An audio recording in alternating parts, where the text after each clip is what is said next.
Tired of big tech clashing with your Catholic values? Fide Chat is now live on the Apple App Store and Google Play Store. It's private, encrypted, and built by Catholics for Catholics, with features like parental controls and more.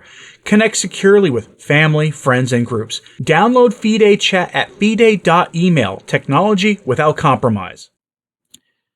We have some interesting news in the church on the subject of the bishops of the entire West's favorite subject.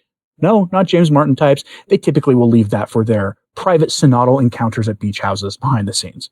No, their favorite golden idol, their golden calf, is immigration. And some of them are not hiding at all what they're doing now. They have very clearly made this about the American president.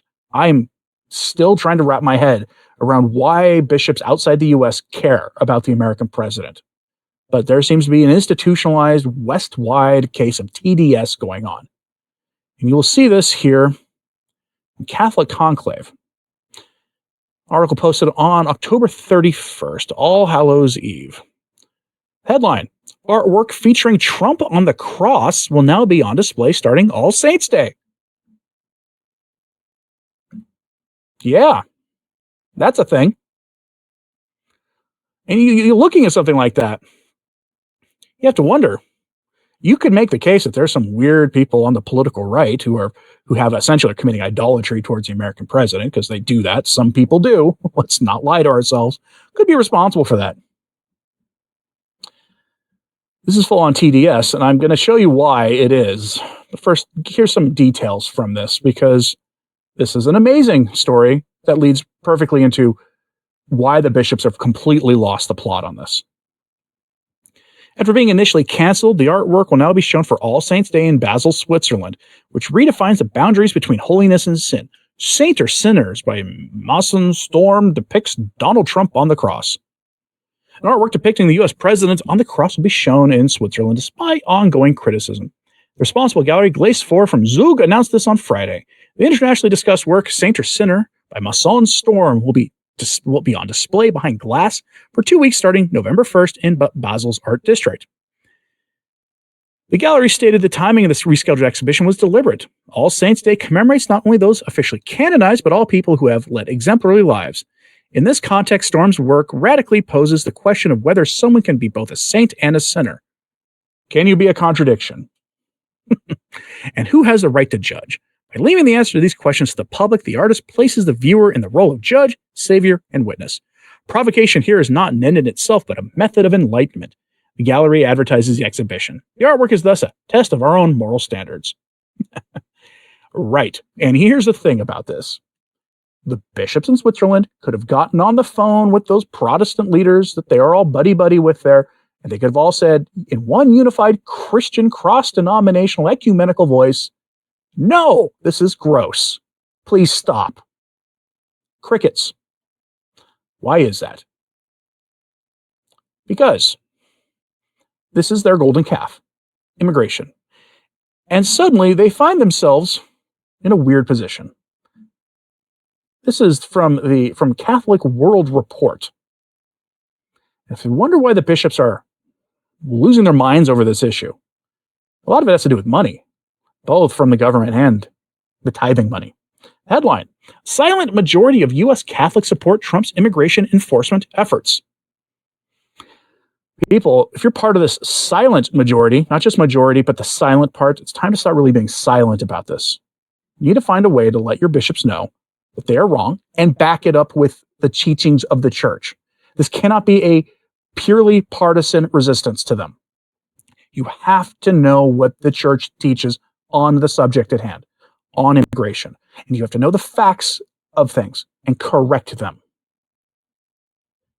This cannot be a partisan issue, because I know for many of you, like diehard Republicans watching, there are times where the Republican Party is at odds with the Catholic faith.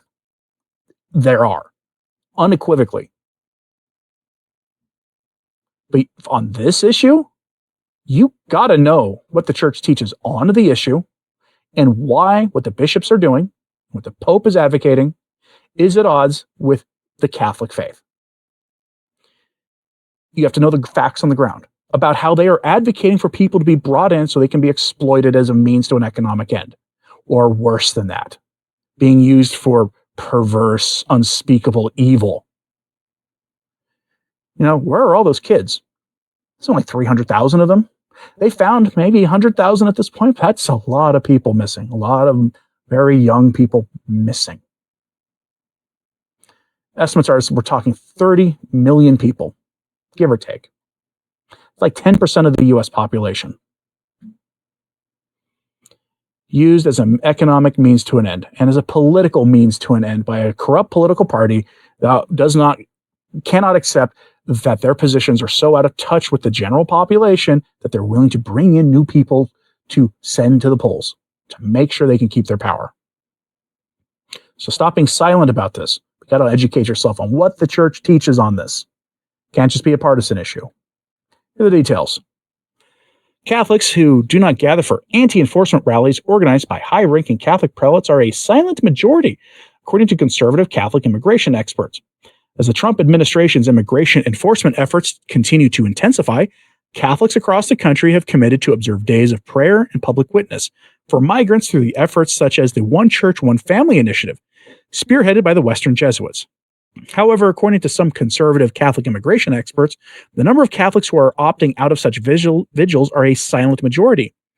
The initiative calls on dioceses, parishes, schools, religious communities, and other Catholic institutions to host and promote public actions that lift up the dignity of migrants, such as a vigil in front of a detention center, a prayer service at a place where migrants are publicly detained, or a rosary accompanying people who are going to immigration court hearings.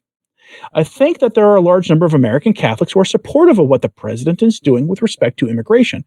Center for Immigration Studies resident fellow in law and policy Andrew Arthur told CNA. I think he received a majority of Catholic votes in the last election, depending on which poll you look at. Immigration enforcement, he pointed out, acted as a major touchstone of the president's campaign. That Trump did not lean more heavily on this key issue in the 2020 campaign was also considered one of the key failings of his second White House attempt. While Catholics who oppose the Trump administration's enforcement efforts have been forthright in their advocacy for migrants, organizing vigils, Eucharistic processions, and protests, Arthur observed that the demographic of Catholics who support the administration are not a monolith and do not organize demonstrations in the same way. I don't really know that there's a huge Catholic enforcement group that I could point to, he said, in terms of open advocacy for enforcement, but that's more or less to be expected. In my mind, it's a silent majority in this country. One of the things that we see is the Catholic Church, anecdotally, that we see that the Catholic Church, but especially younger Catholics, are more conservative and therefore more in line with law enforcement generally and immigration enforcement in particular, he continued. But there's no reason not to form a group to support what the administration is actually doing. Regarding the concerns posed by many groups, including the U.S. Conference of Catholic Bishops, Arthur insisted that there is, quote, nothing that Donald Trump or the law enforcement and Tom Homan, another good Catholic, are doing that is contrary to the laws that Congress has written. Despite the widespread critical narrative, Arthur denied that there is anything particularly exceptional or specific to the Trump administration's approach to enforcement, end quote. And that is true. If you have a memory longer than that of a newt, you know that the porter-in-chief was Barack Obama. He deported way more than Trump is going to be able to do between his two terms. It's just a historic fact. There's also news that apparently U.S. bishops and various priests and lay groups in Texas and a few other places have repeatedly tried to go through the system so that those who are in those detention centers can receive the sacraments, the Eucharist. And they were denied. That's not good. That's not good. They should work with law enforcement, assuming they're following the proper procedures, which is unclear from the claims they're making, and give access to confession and the Eucharist to those in those facilities who need them, like you would at any other prison or penal institution. It's okay to call this stuff out on our own side when things aren't going the way they should. But do you see why the bishops are frothing at the mouth about this? They know that they don't have the support of Catholics on this. And I suspect that they know that they're in violation, overtly, of the church's traditional teaching on the issue at hand. That's why the Pope himself recently started bringing in some of the actual teachings of the church, that that Caesar has the right to enforce the laws on this. He actually started saying that recently. But he also implied that those laws were rigid and rigid laws can be ignored, which is kind of a problem coming from the Pope. Are you surprised that a silent majority of Catholics are on the side of the president on this? And do you agree with my assessment that we should stop being silent? I'm not saying go submit your online petitions. Online petitions accomplish virtually nothing. Maybe, a counter demonstration. Making your bishop aware, though, is probably the first priority you should have.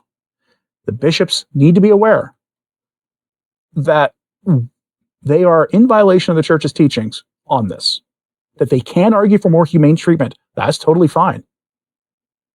But to just ignore what the church says and to do it for nakedly political and economic reasons is detestable. Across the entire West, we're seeing this problem that the bishops align themselves with government, whether it's their local national governments, the UN or the EU or whatever it is. We're seeing them all in a unified voice led from the top, first Francis, now Pope Leo, on this to basically ignore common sense and the rules of the church on this issue. You have to ask yourself why that is. And I think it goes deeper than just NGO money. There's something else at play here. And when you put immigration, that issue, into the context of all the other issues that these bishops are playing fast and loose with, you begin to see a pattern, one that tells you a lot about the state of the church. I'm very curious what you all think about this, so let me know in the comments, please. Jesus, Caesar is a reference to whoever is your head of state, whether it's your party in the parliamentary system or it's your president or whatever. Render unto Caesar what is Caesar's, saith the scriptures. But let me know what you think of all this as a general rule. In the comments, please. Hey, like and subscribe if you haven't. It does help. So to sharing this on social media, that helps too. Please pray for everybody who spoke about today, your bishops, whoever else, Pope Leo, that they may come to see reality of the situation and their part in everything. And please pray for the church. I'm Anthony Stine. Ave Maria.